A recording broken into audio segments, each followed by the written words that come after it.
What's up YouTube, I'm just another guy and welcome back to Ebbsfleet United. So here we are now, 6 months into our first year in the Championship, 4 promotions in a row, and of course stepping up to the Championship is going to be the second hardest step up you're going to get in the English divisions. Of course the hardest going being the Premier League.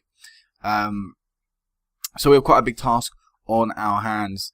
Apologies if there's anything wrong with the screen. I think there's something wrong with the screen last episode. I've just rendered it and it's currently being uploaded, so I'm not sure how it's going to come out on YouTube. But I sort of fiddled around with the screen resolution a little bit more because I'm not too happy with my screen I've been using right now. The monitor I'm using it's sort of all dodgy with the resolutions and stuff.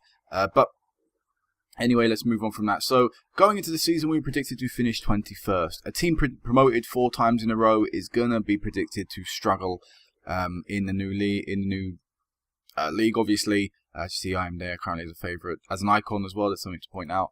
But yeah, we were predicted to struggle going into this season, and of course, you know, we don't want to struggle. We want to do as best as we can. We want to try and even get promoted yet again, because it would be incredible to get 5 promotions in a row and get ourselves to the Premier League in the shortest possible time.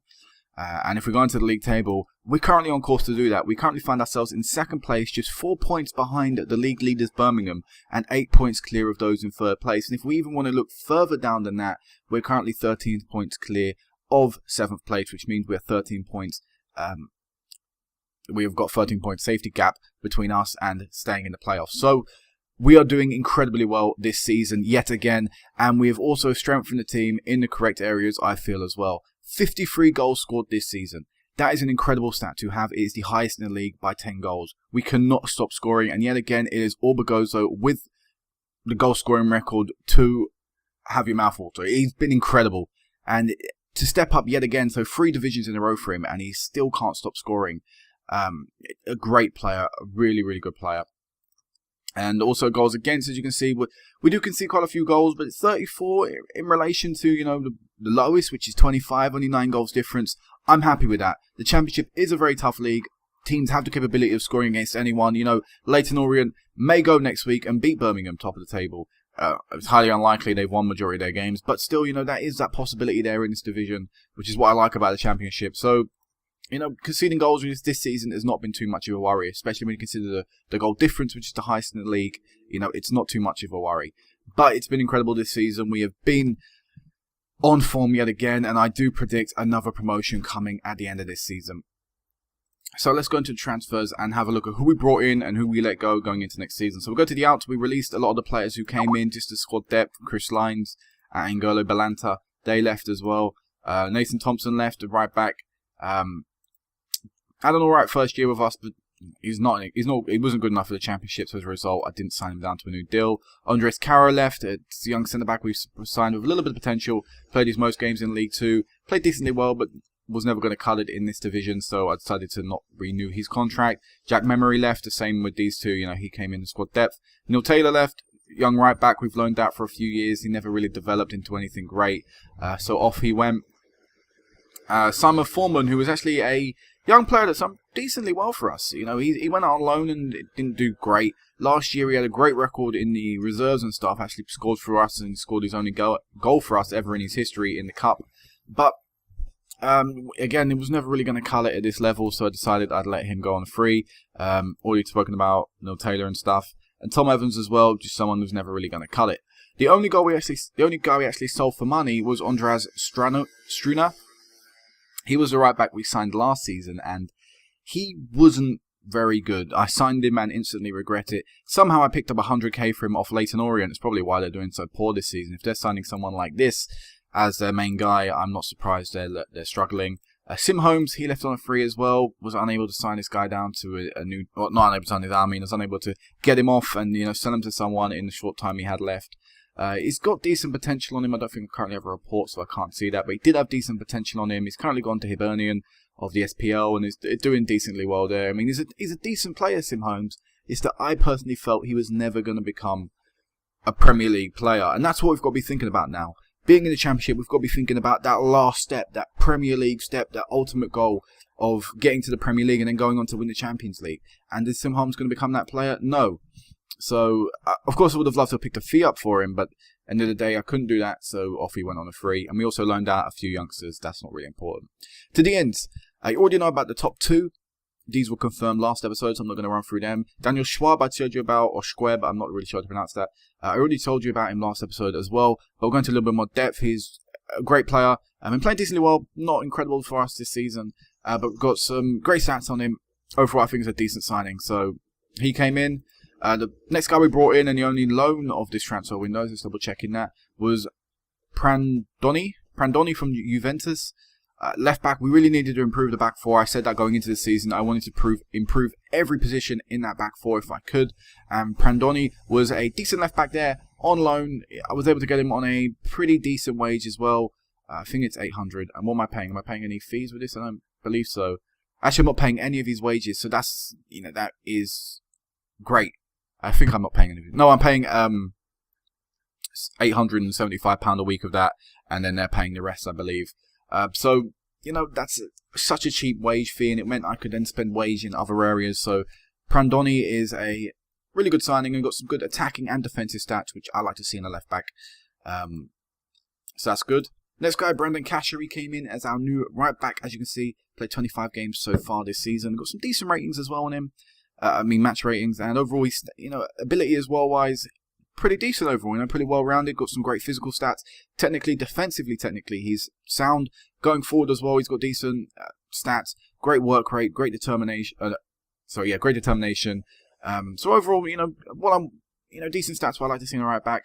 Brandon Casher, he came in on a free transfer. Where did he used to play? He used to play for Melbourne Victory, so I'd say that's quite a step up for him. And this guy, David Ivan, I think it's David or David, I'm going to call him David. David Ivan, he came in as our new centre attacking mid. Now, he was coming in to replace not Martin Kelly, what was his name? Kelly, I can't remember his first name, that's so poor. But Kelly from last season, who was on loan from Liverpool, we really need to improve the centre attacking mid position because I felt it was a weakness. I did sign Diallo, but I felt we could have got better, and Ivan is exactly what we got. As you can see by his report, he's a good championship player with the potential to be a leading Premier League centre attacking mid. So that caught my eye instantly. And if you look at how well he's been playing, 17 goals created or scored in 19 appearances with some great match performances. Ivan is an incredible signing, an incredible catcher. And again, we're on his history. Sampdoria is the only notable club he's been to, but the only league he's actually played for was in the Swiss Superliga, which is a top Swiss league. And that was 3 years ago. So, he's someone who's missed out on a lot of potential to play, and because of that, I feel his probably potential has dropped because of it. But hopefully he'll come here, he'll play well, and that'll help him develop in his last few years of his major development stages, and hopefully we can turn him into a really good Premier League player. Next guy, Sadie Janko, he came in as our backup option at the right back role. He's played occasionally, not great when he's been playing, but he's there for an option, so I'm happy with that. Jack Charles, he came in next, a player that can play either left attacking mid or right attacking mid, which is ideal, which means he's great for backup. Again, played occasionally, not played well when he's done so, but still a decent player. And the last guy we signed is someone I'm pretty excited to see how he develops. It's David Dubois. I think that's how you pronounce that. Feel free to correct me. He came from Pôle Espoirs de Grand Est. Don't have a clue who they are. Actually, an amateur team in France. Crepes is their actual name. But this guy is 15 years of age, and he's not got great stats. No, he's not, not going to be a Lionel Messi, a defensive midfielder, let's think of. He's not going to be a great defensive midfielder, let's face it. He's not going to be the absolute best ever defensive midfielder to have ever graced the pitch. But he's got the potential to be a really good player. A leading Premier Division player right there. Not world class. I don't think he's considered a wonder kid. No, he's just a young midfielder. He's not considered the next best thing. But he has got great potential.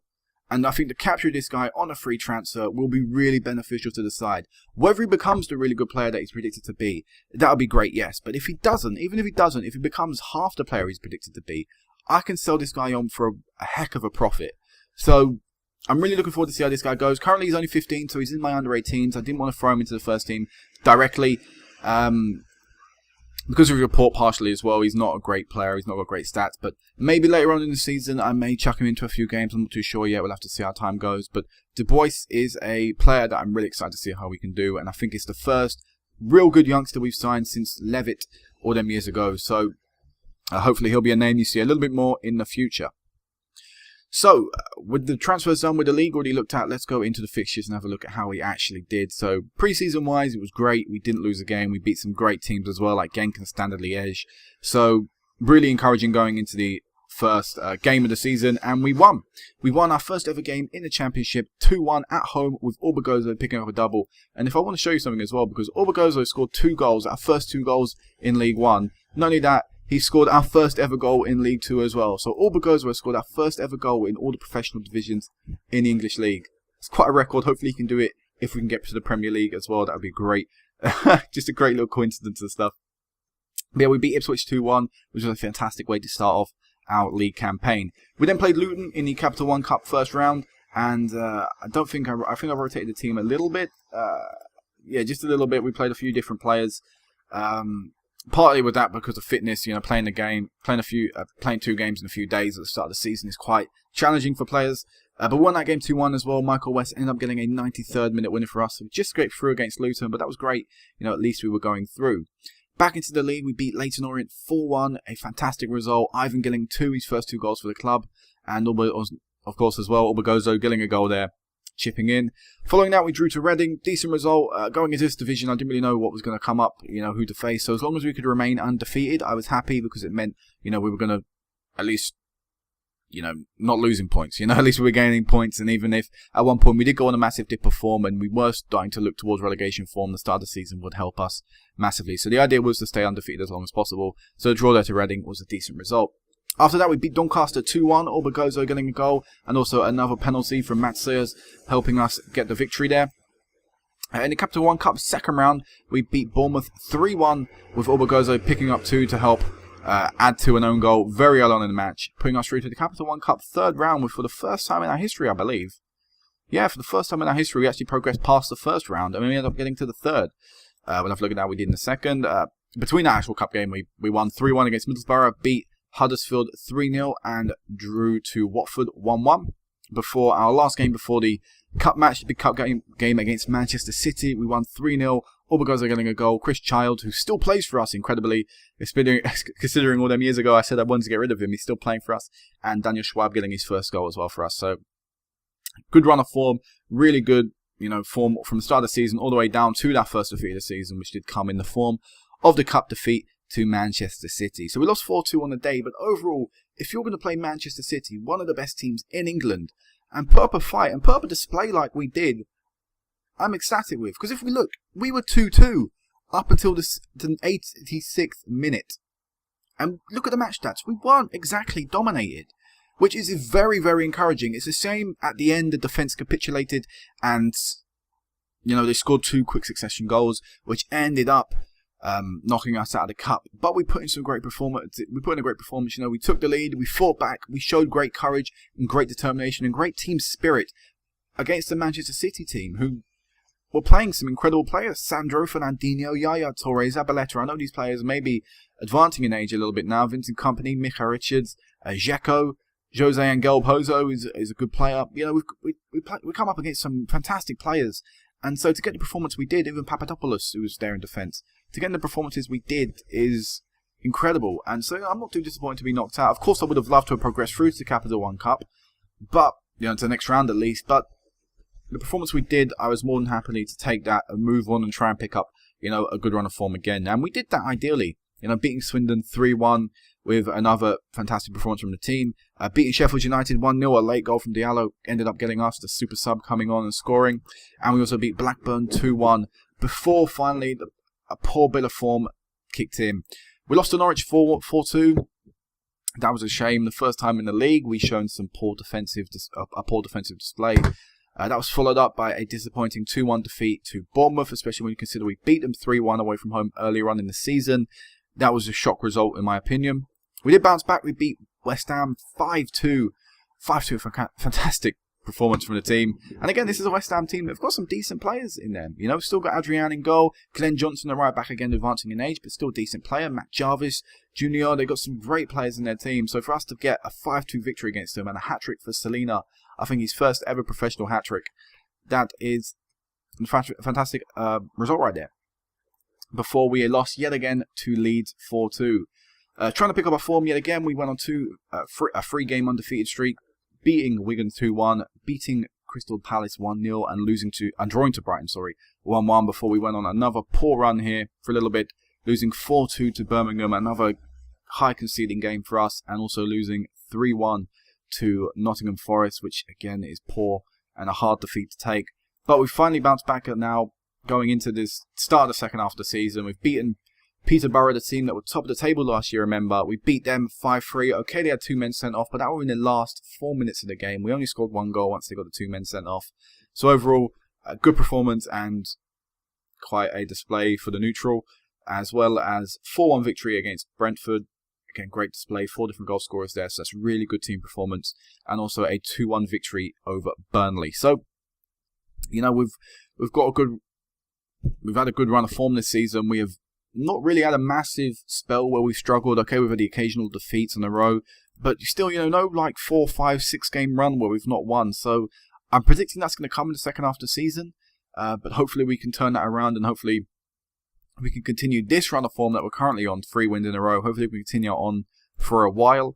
We have Southend in the in the FA Cup third round. I think that's a game we're predicted to win. We should win that quite comfortably. I'm not sure if I'm going to play a weaker team or not, but yeah, I predict we'll go through there. Hopefully we can have a good run of form in a good cup run, in the FA Cup. That would be great. But ideally, of course, it's about getting promotion from this division, and it is about seeing, you know, if we can get back to back promotion, maybe to back again. I don't know how many back-to-backs I've got to say.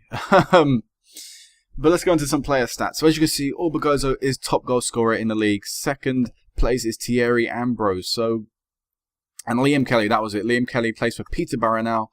He went out on loan there and I don't think he chose not to come to us. I don't think I offered him a loan deal or something. But he's playing really well there, so that's a shame we couldn't have got Liam Kelly. But Ivan is playing incredibly well himself. He's got the highest average rating in the league, so, you know, it's a win-win there. I've lost one great player, but I've ended up signing someone permanently who's putting in equally as good performances. 6 Player of the Match awards for Ivan.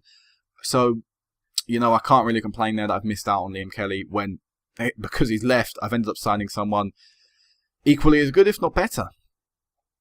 But let's go into team, I guess. What is our salary per annum? I haven't looked at that. It's the lowest in the league by about 4 million. 0.4 million, sorry. 0.3 roughly. That's more accurate. About 0.3 million. And currently we're second in the table. Birmingham, the top of the table. Birmingham, yeah, top of the table. Yeah, sorry. Birmingham, top of the table. They were the 16th lowest. The 16th highest. Yeah, 16th highest. That's what it's showing. 16th highest salary per annum. So all these teams like Wigan, West Ham, Huddersfield, Norwich, Reading, Watford and Nottingham Forest, all these people spending over 20 million a year on their salaries and not being at the top of the table. You've got to question why, because I'm doing it on a budget that is less than 4.3 million. And the players are putting in fantastic performances. Okay, defensively we're not exactly sound either, but going forward we are incredible. And look at our average attendance, 7,000. And because of, you know, how small our attendance is, we do make quite a loss at this level. And, you know, it shows in the lower leagues we were quite sustainable, actually, you know, doing as well as we were, you know, getting promoted and things like that. It was decent, you know, we were at a decent level. League 1, League 2, if we'd have been there for a few years, it would have helped the club massive financially. But now we're in the Championship, now we've got that additional step up in wage. It's causing quite a lot of damage to our finances. And again, the only way we're going to solve our financial issues now is if we get promoted to the Premier League. But even then, I don't know if that's going to be sustainable, because getting promoted to the Premier League, our wage budget is going to have to increase even more. It won't be able to stay at less than 100 grand a week, because players will be wanting around 20 grand, 10 grand a week to play for us. So that'll have to triple. There you go. That'll probably have to triple in size. And are we going to be able to sustain that on an attendance that can only max out at 9,272? I don't think so. So we're in a difficult situation. We're in a bit of a pickle, but promotion is still, in my opinion, the best way for us to solve our financial issues. And currently we look set on course to do that. So let's look at Richard Levitt, because I didn't do this last episode. We'll have a look at the Richard Levitt stats, see how he's doing. As you can see, he's growing quite a bit. He's got 5 caps for England's under-21s as well, so he's being noticed on that international stage now, which is great. Hopefully, if we get promoted to the Premier League and Richard Levitt is still here, he'll be, you know, playing for us because as you can see, he wants to move to a bigger club, and I just can't let this guy leave. He's been such a rock for us over the years, still putting in good performances, currently struggling a little, but I predict in the second half he'll pick it up, hopefully. But Richard Levitt been doing so well. Hopefully he doesn't, want to leave for too long. He's got a contract that expires in quite a while, so even if he does want to leave, like he's saying now, even if he asks for a transfer request, he's not getting it because he's here no matter what to the end of that contract. And hopefully by that time, we'll be a Premier League team, and he won't see the need to move to a bigger club because we'll be established there. That would be the ideal plan in the next few years. Of course, that will all depend as well on if we can get promoted. So, I don't really know what to show you much more. You can see the stats here. Our goalkeeper's been putting in great performances, which is a stark contrast to the past few years, which is, of course, great for me to see. Anyone else I really feel like I need to point out? Salina's been playing really well this season, which surprised me a little because, of course, he's not done too well last year in League One. But he's playing the best ever he's played for us in the highest division. So that's fine by me. The more he does that, the better, because he's currently got the best record for goals scored and assists. I predict he'll do even more. Get even more, I should say. So yeah, he's been playing really well. Chris Childs has played well when I called upon him. This guy is really good. I'm surprised how good of a player he's come out to be. And that's just because I've played him consistently. So if you're ever not too sure on a player, just play them consistently and see what happens. Because it's paid off massively there for me. Because I've got a player that I'm not afraid to throw in. Yet a few years ago, I wasn't too happy putting him in the non-leagues. In the Skrill Prem, I was going, Chris Childs, surely I can get someone better. But now in the Championship, I go, yeah, he's fine, put him in. And also, Liam Fontaine. I wasn't able to sign another centre-back, which meant Liam Fontaine had to stay and had to be here as our first-choice centre-back. And he's played even better than he did last year. So, Fontaine doing really well, which I'm happy to see. Osborne has been a player that I've had to drop, though, to make way for, of course, Schwab, who has not been playing too well, but again, hopefully that'll change. He's not been playing too well recently either, but again, hopefully that will change around. But this will be it for now, guys. I don't really know what else I can really talk about, so the next time I will meet you back will be the end of our first season in the Championship, where hopefully we'll have some good news, and hopefully we can be a Premier League side. That would be great. So, until then, guys, peace out.